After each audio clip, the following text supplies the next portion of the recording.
नमस्कार मित्रांनो, लग्नाची वेडी या येणाऱ्या काही एपिसोडमध्ये असे होणार की सिंधू आणि राघव हे घरातील सर्वांना सांगतात की विनायक हा दुसरा तिसरा कुणाचा मुलगा नसून तो फक्त आमचा अंकुर आहे, म्हणजे या रत्नपारखी कुटुंबाचा वारस।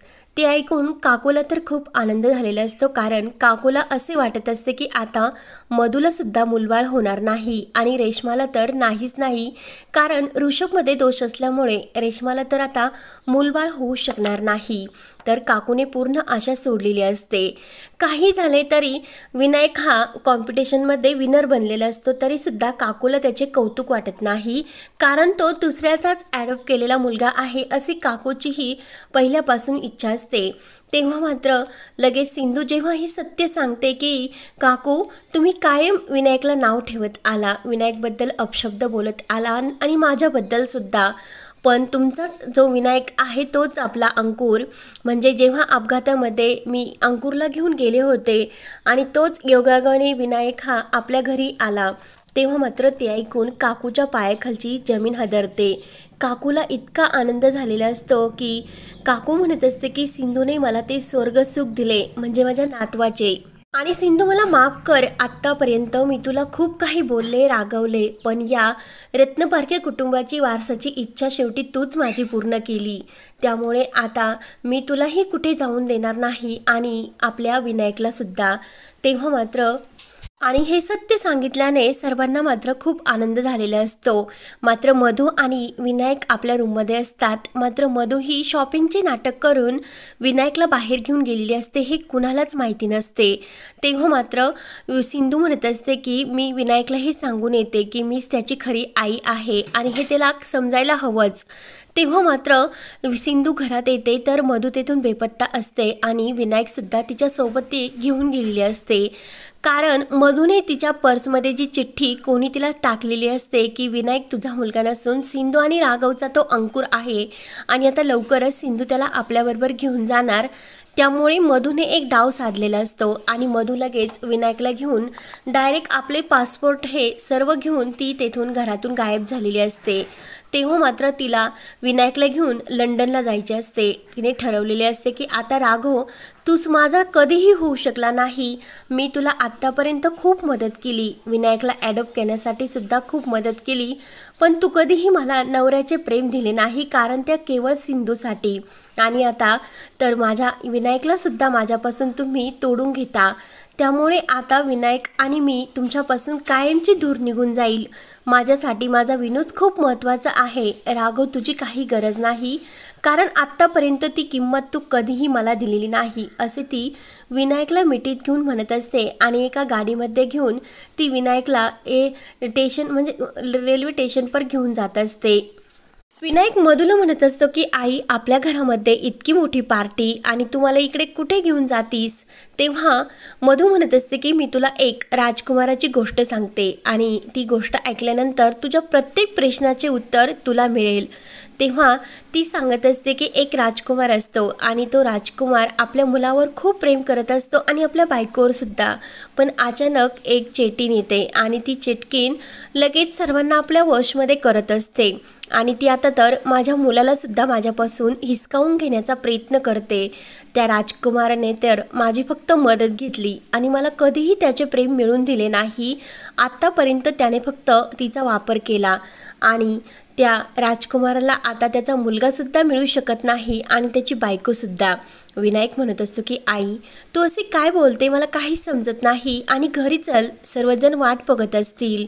तर मधू म्हणत असते की अरे विनायक बाळा, आपण इतके लांब फिरण्यासाठी जात आहोत ना, तर कधीही आपण मागे परत येऊ शकत नाही। विनायक म्हणतो की नाही, मला घरी जायचे आणि माझ्या बाबांकडे आणि सिंधू आंटीकडे जायचे, पण मधू म्हणत असते की नाही बाळा आणि त्याला समजवण्याचा प्रयत्न करत असते। त्यानंतर इकडे काकू म्हणत असते की मधूकडून तर मला ही अपेक्षा नव्हती, मागे सिंधूसुद्धा तिच्या मुलाला घेऊन निघून गेली आणि आता मधूसुद्धा आपल्या विनायकला घेऊन निघून गेली, ह्या घरामध्ये नेमकं ह्या सुनांचे काय चालते, आमचा काही हक्क आहे की नाही। तेवढ्यात ऋतुजा म्हणत असते की हो, मागच्या वेळी सिंधू अंकुरला घेऊन गेली त्यावेळी किती मोठा ॲक्सिडेंट झाला होता आणि आज जर मधू त्या विनायकला घेऊन गेली आणि काही जर झाले तर काय करणार, प्रत्येक वेळी संकटांना सामोरे जाण्याची ताकद आपल्यामध्ये नाही। राघव म्हणतो की प्लीज असे काही बोलू नको आणि काही होणार नाही आपल्या विनायकला। सिंधू राघववर रागवते आणि तुम्ही मधुताईंना सांगितले असणार आणि म्हणूनच त्या येथून निघून गेल्या असतील असे अनेक आरोप सिंधू राघववर करत असते। मधूने तिचा सुद्धा फोन आणि विनायकचा सुद्धा फोन बरोबर नेलेला नसतो, त्यामुळे आता कसे शोधायचे की मधू आणि विनायक कुठे आहेत। तेव्हा मात्र घरातील सर्वांना धक्का बसतो। सिंधू राघववरच रागवत असते तर राघव म्हणत असतो की सिंधू मी का असे करेल, कारण मी अजून सुद्धा तुझ्यावर खूप प्रेम करतो। तेव्हा मात्र सिंधूला परत राघव खरंच चुकीचं नाही हे समजते आणि घरातील सर्वांना सुद्धा समजते की राघव अजून सुद्धा सिंधूवरच प्रेम करतो। त्यानंतर रत्नाकर म्हणत असतो की आता मधू कुठे गेली असेल आणि त्याचा विचार करा आणि आता मधूला शोधण्यासाठी नक्की जावेच लागेल, कारण विनायकला घेऊन ती कुठेही जाता कामा नये। त्यानंतर इकडे मधू ही विनायकला घेऊन गाडीतून येत असते आणि अचानक समोरून भरधाव वेगाने एक गाडी येते आणि ती गाडी बघून अंगावर येत असते आणि लगेच मधू आणि विनायक खूपच घाबरतात आणि ॲक्सिडेंट होता होता त्या गाडीचा टायर फुटतो। तेव्हा मात्र मधूला आणि विनायकला खूप मोठा असा धक्का बसलेला असतो आणि इकडे ऋतुजा सुद्धा म्हणलेली असते की नक्की परत जर काही ॲक्सिडेंट वगैरे झाला तर त्या क्षणी तेच होते आणि विनायक आणि मधू हे वाचतात, त्यांना मात्र काही होत नाही आणि गाडीचा जो टायर फुटलेला असतो तर मधू त्या ड्रायव्हरला म्हणत असते की थोडंसं लवकर करा, कारण आम्हाला लवकर पोहोचवायचे, कारण आमची ही फ्लॅट निघून जाईल। इकडे विनायक तर खूप घाबरलेला असतो। मधू त्याला समजावते आणि त्या टॅक्सीवाल्याला म्हणत असते की लवकर तयार कर आणि तुम्हाला घर म्हणजे रोडवर टॅक्सी चालवताना टायर वगैरे काही हे व्यवस्थित तपासून घेता येत नाही का, आणि आम्हाला तर एअरपोर्टपर्यंत पोहोचवायचे, आता किती उशीर लागेल।